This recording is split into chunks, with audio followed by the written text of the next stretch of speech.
So actually, what happened last year, well, it didn't actually work like that. They were almost about to buy me out, my whole management team, and I'm so glad they didn't, because they would have been asking me now to go back in again, wouldn't they? They'd have been asking me, because if they'd have borrowed a lot of money to pay me with a lot of debt, they would have been saying, hey Dawn, come and buy back.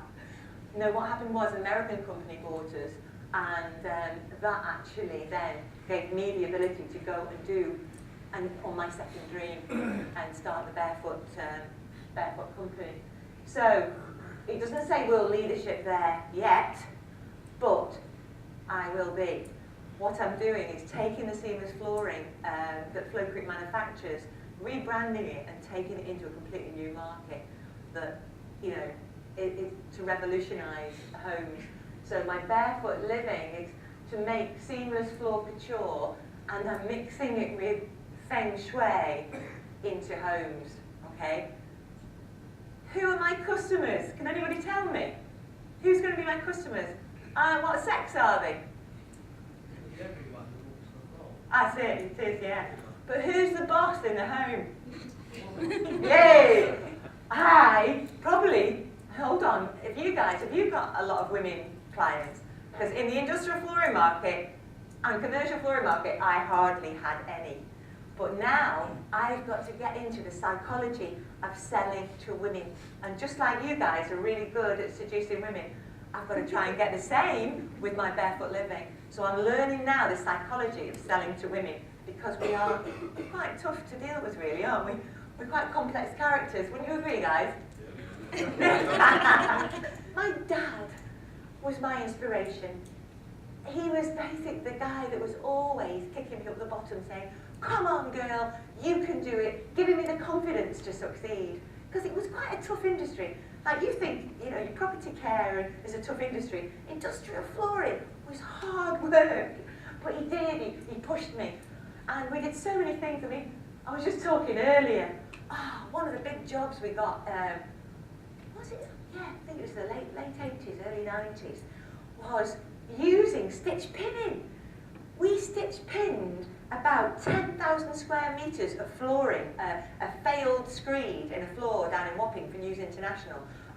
It was 3-inch centres we did, and resin injected with, I don't know if they were little helical ones, but we stitch pinned the whole floor. And it was amazing what my dad designed, you know. And he basically changed the industry. He got people off their hands and knees. We were revolutionising the industry. You know, if you think about the flooring industry, so many people bending down, knee problems, back problems, yeah? So what my dad did, he developed all these beautiful, flowing, self-leveling flooring.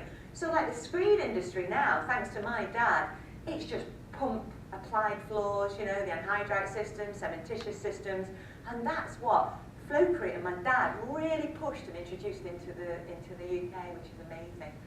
And I got an MBE, but really I shouldn't have that MBE. And it was 1994 I got that. The youngest ever industrialist to receive an MBE. Wow, I felt good. But really it was my dad for really changing the industry. That's what it was. But yeah, here's my mum, whose idea it was. And that's my sensational husband, Mark Greaves, who actually I recruited 20 years ago and helped me. And this is my first ever employee, who's still with Flowcrete today, Gary Sargent. He's the action man, the guy that runs around the world sort of training all the contractors on how to install the floors. So that was a really proud day when we went down to the palace. Woo! So I had to share it with you because it was just amazing. Yeah.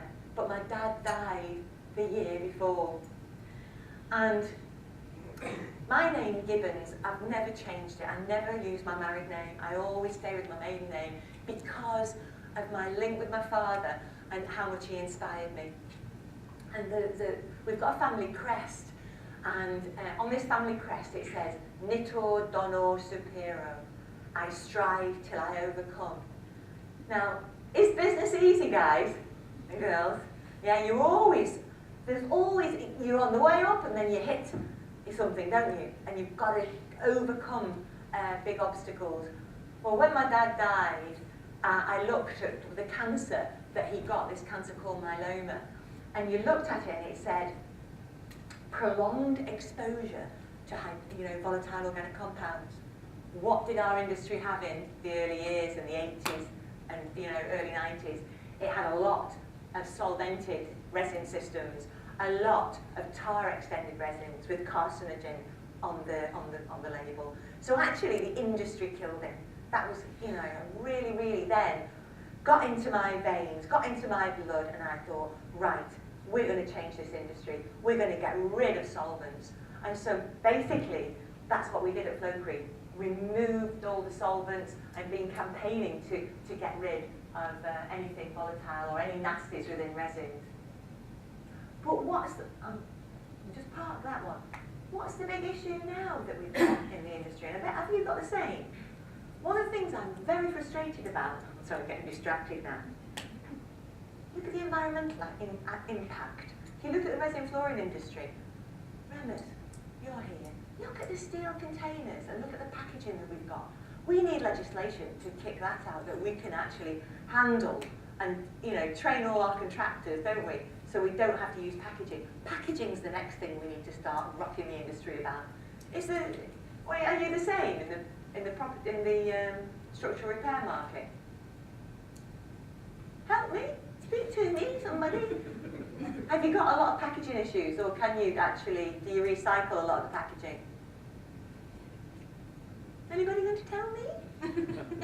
Nobody's going to talk to me today. It's getting better. It's getting better, but you've got an issue there as well then? Yeah. All right, finish that one, don't worry. All right. It's just so horrible. We've got all this grey image at the moment, haven't we? We've got, talking about the credit crunch, this, that, and the other. But really, we've got to look at it as an opportunity. Like Suzanne said earlier, it was amazing when you're coming out of the recession and credit crunches, when you're coming out, a lot of people basically go out of business. We've got to protect ourselves, haven't we? So there's lots of opportunities out there now, and I think, for me, being in the manufacturing industry, there was a big issue supplying to manufacturers. With all the manufacturers moving to China, I had to either, follow them, which I did, or actually, diversify. But if you look what's going on now, and where we're sourcing materials from, we, as British companies, we need to start looking at home.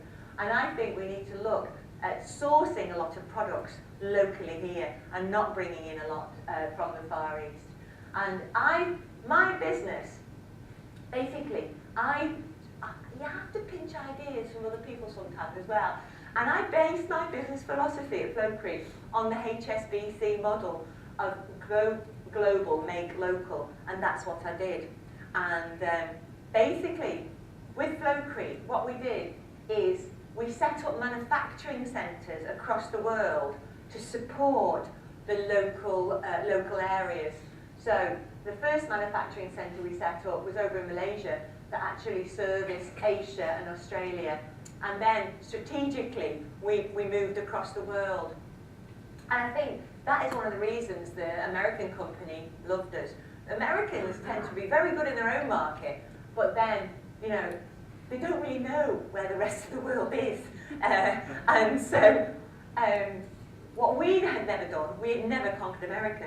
So now, selling Flowcrete to the RPM is a wonderful harmony because they've got the infrastructure in America as well. But listen, everyone, if Flowcrete, I developed a jewel there, and it's still a beautiful jewel. It's got beautiful people